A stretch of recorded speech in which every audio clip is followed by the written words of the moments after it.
smart aesthetics, branding, marketing, entrepreneurship. Greetings and welcome back to the Kiss My Aesthetic podcast. If you're watching on YouTube, what's up? Say hi. Don't forget to subscribe. If you're listening, this will be a cool episode for you. A lot of the things I'm going to talk about today are things I've already said probably 500 million times. But the nice point of this episode is that they're all going to be bundled into one. So this episode is really the 10 lessons I've learned in 10 years of owning my business. And they're things that you've probably heard me say before, especially if you've tuned into the podcast, you're a regular listener, or you watch on YouTube. Like, none of these should come as a shock. But the beautiful thing about putting it all in one episode is that we can come back to it and learn from it as well, summarize everything. So the reason this is even coming about, obviously, this is the year I'm celebrating 10 years of officially starting my business, which is crazy. My origin story, if you're not familiar, is I started my brand design and social media marketing agency really as just a freelance graphic designer 10 years ago. So I was between my junior, senior year of college. I was home for the summer. I had kind of been kicking around on Illustrator and learning some things. And it was the encouragement of my parents who said, why don't you give it a go? And if you don't like it, go get a job. Try to start working for myself. So that's what I did. I never really looked back. And it's crazy to think that now we're 10 years from that time because there's so much I've learned. There's so much I've done differently, successes, failures, the whole shebang, right? So in this episode, I really want to just recap some of those for you. I had a really beautiful party last week with some friends and family here in San Diego and pulled this together in a little carousel over on my TikTok page. So if you're following over on TikTok at MKW Creative Co., this was posted in one of the carousels there. But I thought it would be nice to kind of record it again, almost like a time capsule of the progress that we've made and the things we've learned along the way. So without further ado, I'm going to get into the 10 biggest lessons I've learned over the last 10 years.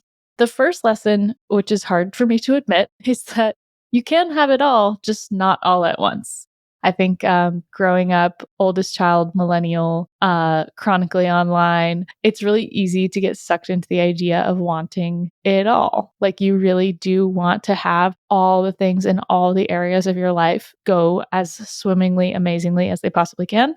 And I really, as an optimist, truly believe that that is possible. It just can't all happen at the same time. And I think this kind of my ass got served back to myself this year. And really humbled as far as not taking care of myself mentally and physically. And that kind of all came to a screeching halt earlier this year, where I really had to make some big fat lifestyle changes and realize that work can't only be the only thing we've got going here, which will be a lot of the theme of some of the other lessons in this list. So the first thing, you can have it all, just not all at once. So practicing patience, giving yourself grace, giving yourself time. A lot can happen in a year, a lot can happen in a month. So just being patient is, I think, the big takeaway from that one. The other one is creativity is like trying to surf a wave. Sometimes you have to paddle out and you can get the perfect set, and other times you're just going to be flopping around and it's not going to be pretty. I talk about this a lot on the podcast as describing how it's not like a faucet either, creativity. It's not that you can just walk over, turn it on, and it's going to be flowing full blast. Creativity and getting in the right creative headspace to do good creative work is a practice. And it is something that sometimes there are variables outside of your control. And sometimes those variables can impact how you work creatively. So if you think about, as an analogy to surfing, as I just outlined, is like you have your surfboard, you're getting out there and you are super excited and you're feeling like it's going to be a great day. And then the conditions are shit, right? It's bad waves. You're just getting absolutely worked. And you're paddling and you're getting exhausted trying to paddle against the waves. And sometimes it's like, why is this even worth it? Like, this is a lot. But I think when you remind yourself that creativity, like when you do get that good wave of creative energy and you do feel super inspired and you do feel on your game and you have just like the most amazing day being creative, that's what makes you want to keep going out in the first place, right?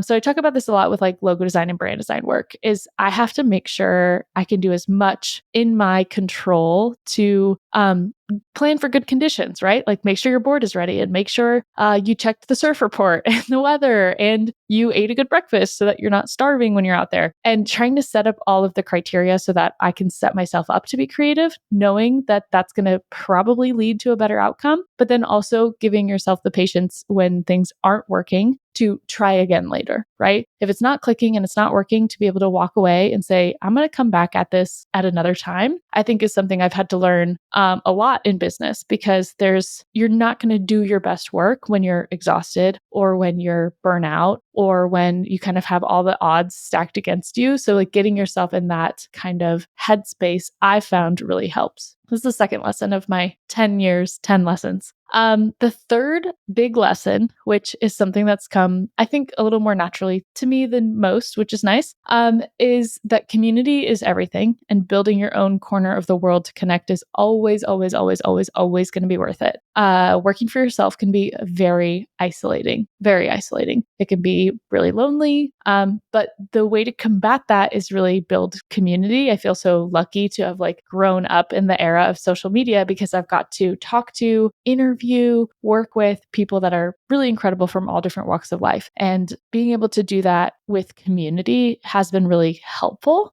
Just to even ask the kinds of questions or learn from each other socially. The greatest testament of that for us is definitely been the Facebook group. So the Facebook group, Kiss My Aesthetics, same name as the podcast, is such a fun slice corner of the internet for people to get feedback from each other, to learn, to grow, to build, connect with each other. But don't overlook your local communities as well. Community can be, people that are actually in your vicinity and also beyond. I spent a lot of time digital nomad traveling, grew a huge community there of entrepreneurs and like-minded folks. But the community that I've built here locally in San Diego also helps to support the business on an ongoing basis, right? So the more people that know of you and know what you do and know what you can do to help them, then the better your business is going to be for it. Also, you create a space for people who align with your values, which we'll talk about again, to shine. Like that's going to be the spot where you're going to find that you do the best work, right? It's much easier to work with people that you align with than people that you don't.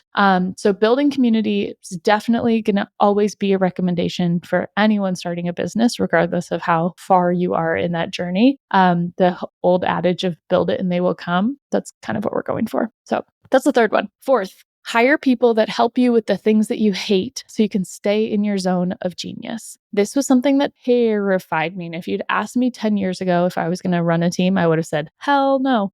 Because I think it was I think in the earlier years of my business, I was really proud to be a one-woman show. Like I was really excited and had a lot of value tied up in being the person that could do all the things. And I realized that when it was just me running everything, I wasn't serving my clients very well, because I have a skill set that's very good at some things and very bad at other things. And it wasn't until I realized like, oh, wait a second, you're telling me somebody loves sending proposals and following up clients on invoices? You mean there's someone that loves to organize project folders? Like, you mean there's someone who loves to just not talk to the client at all and get their design work done all day? It kind of opened my eyes to the idea of like how cool it would be to get help. Not saying that I couldn't do those things, but to also hire people that do the things that I hated doing. And that was so helpful to me in a way of being able to expand my own time and creativity and energy and resources into the things that I was actually good at. Because who doesn't want to do more of the things that they're good at and less of the things that they hate doing? So hiring people that can help you with the things that you hate doing, and there will always be things that you hate doing, because that's just reality, helps hugely. So we're at a really good spot now, year 10, where I feel that there are some very core members of my team that are very good at doing the things that I'm not good at. I hate a spreadsheet. I hate budgeting. I hate running payroll. I hate figuring out when a client is available across 6 different time zones. And what I did was hire people who have that skill set and allowed me to then not have to do those things, which is really helpful.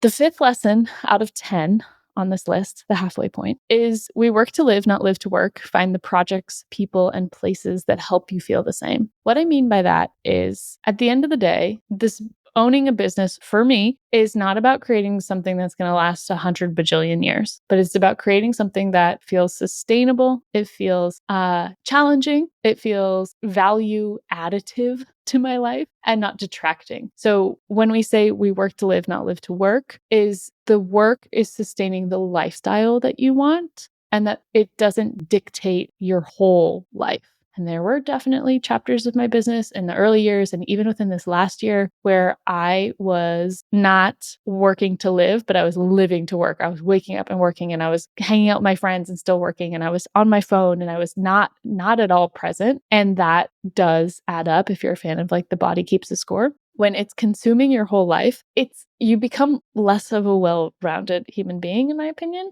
And there has to be balance because you will hit a breakout point, and it's much better to approach that and have tinier burnouts than one big, huge fat burnout, in my opinion. Lesson number 6. When you work for yourself, there's no limit to your own success. So kind of the opposite side of that coin is when you do have your own company, the limits are kind of endless, which is both freeing and terrifying because no one's going to tell you when and how you can work. No one's going to tell you when and how you can offer services or change your pricing or get a new client. Like you're kind of on your own, which is the most fun, but can also be the most stressful because if you come off a week where things don't feel like they're going your way and you are like me, you'll tend to kind of conflate not being good at your job with not being good. And that can be also like a slippery mental slope.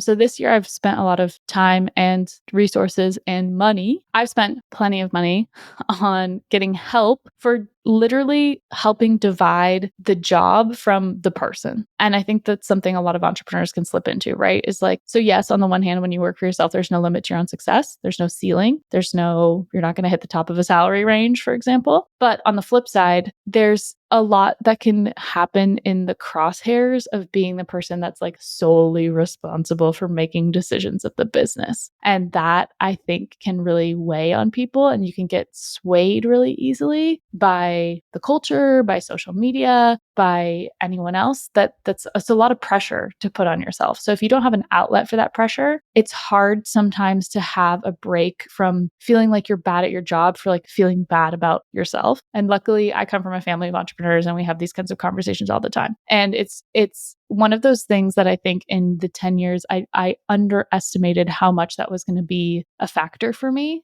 because I'm pretty tough-willed and I'm pretty strong and I'm pretty go-getter, that there can be a whole bunch of reasons why your project might go sideways, or you might not be communicating with a client well, or you have conflict with a team member. And that doesn't mean that you yourself are bad. So I'm really just recording this. This is my own, I'm doing my own, and what is it, inner child work? Like talking back in time. So if I could have listened to this episode a few months ago, I think this probably would have helped me. It's like there's a difference there, right? So like the better you can be at separating yourself also to your advantage. Lesson number 7 kind of goes on this theme again, the 10 lessons that I've learned in 10 years of owning my business is never stop learning and putting yourself in situations where you can grow. I think the business owners that get the most stuck are the ones that stop stretching their mind and don't get outside of their own bubble. So a lot of people ask me like, oh, where do you find inspiration? Or I'm feeling creatively burnout, or I have imposter syndrome. And the first thing I always tell them is like, get offline, like stop looking.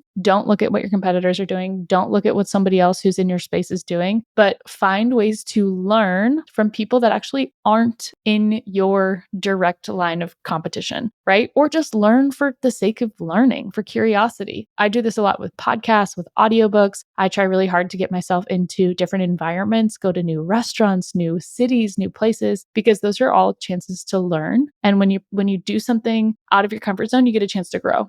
Because if you just stay kind of in your one, imagine like a little snail, right? And he just only stays in his very first shell ever. You're really good at living in that shell, but what are you missing out on by not moving on to that next level, by not expanding your options? And what you'll find is the more that you learn is the less that you know.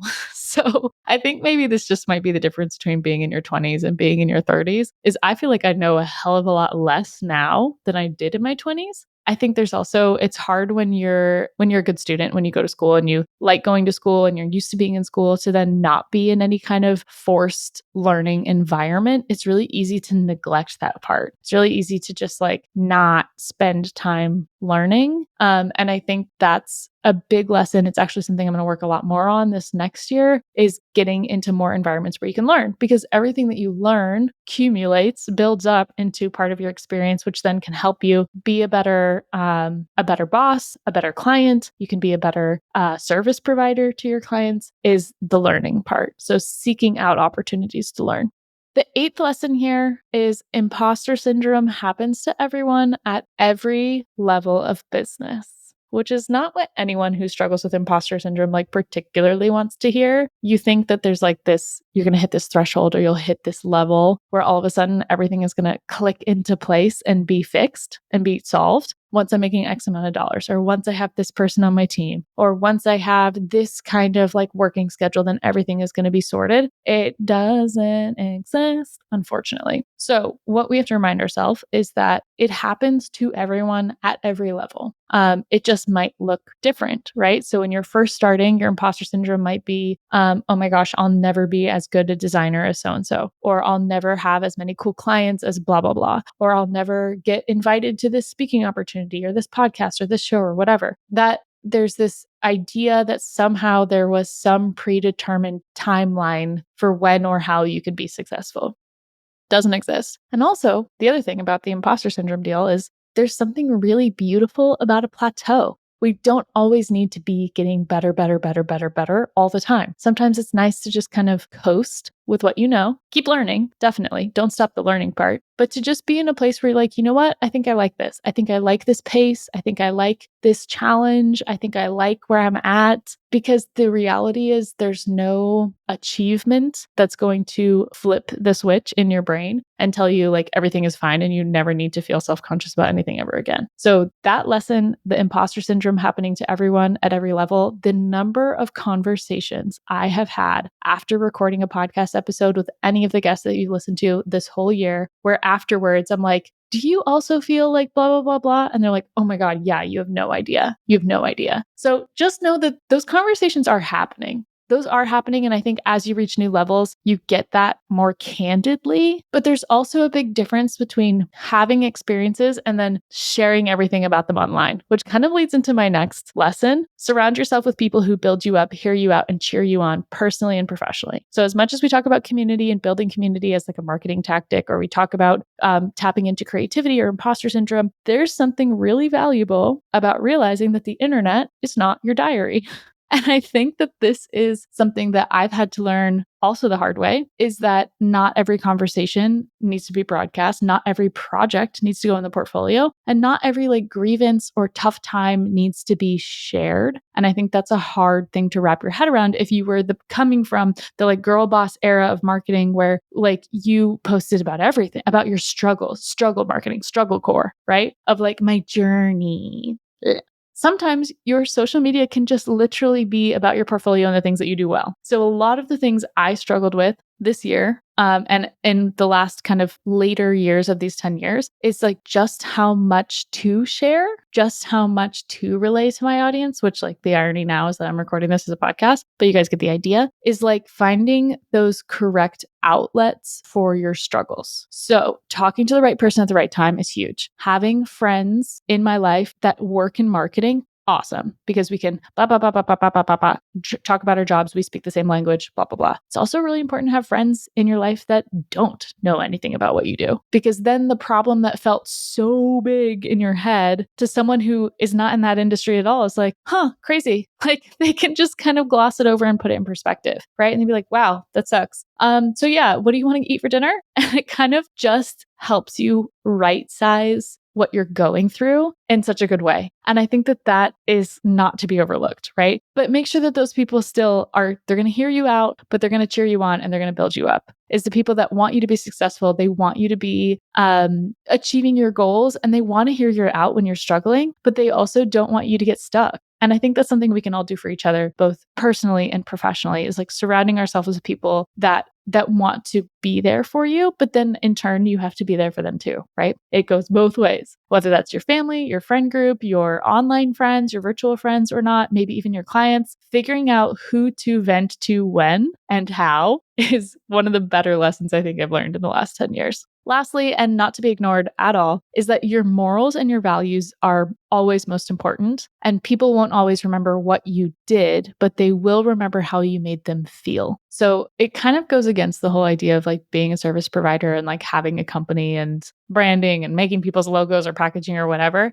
is that the way you handle yourself and communicate your morals and values are going to stick with people and will be the reason that people come back or refer you to others. So if you do what you say you're going to do, if you show up when you say you're going to show up, if you are responsive and you're a good listener and you come from a place of like, we say this all the time on the podcast, everyone's in the business of helping people. Everyone's in the business of helping people, whether you're a stand-up comedian or you sell popsicles or you have an OnlyFans account, like everyone's in the business of helping people. So if you can get into that mindset of you're giving me money in exchange for my help of whatever it is, the thing that you need help with, and come from that real place of service, that will help you in the long run. So the morals and the values, especially as we're heading into like a very contentious election season, making sure that your morals and values are known, but you're not just talking them, but you're actually living them. They're not just words that live on your website. They're not just something to, flash up on an about page and then never talk about again, but it's how you show up, how you communicate, how you make someone feel heard, how you celebrate someone else, how you help them feel confident about what it is they asked you for help with. I think that's one of the bigger lessons for sure. And that's why I wanted to end with that one, is that your morals and your values are always most important. Everything else can change, right? Your style can change, your offerings can change, your business can change, your team can change, your client list can change, but your morals and values are like what it is that you're doing and why, how we always start every episode, right? Tell us who you are, what you do, who you help, how you help them.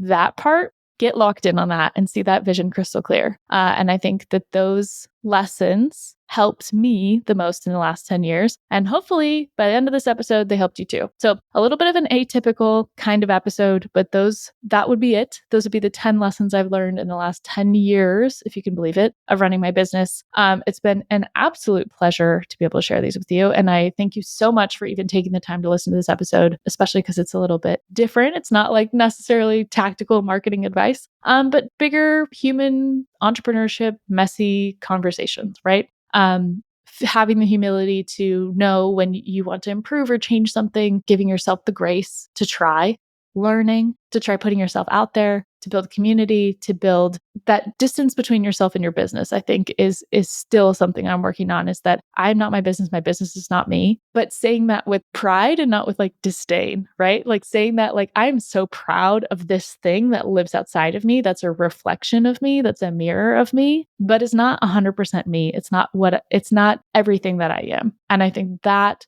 is a lesson that is easier to say than to live, but we're working on it. So if you enjoyed this episode, please, I would love it if you would share it with a friend. You don't have to feel like you have to post on your stories or anything like that, but just send it to someone that might be in one of those seasons of feeling stuck or feeling like they need the encouragement. This was a fun one to record, so I appreciate you listening, and I hope you have a great rest of your week. We'll catch you next time. Bye.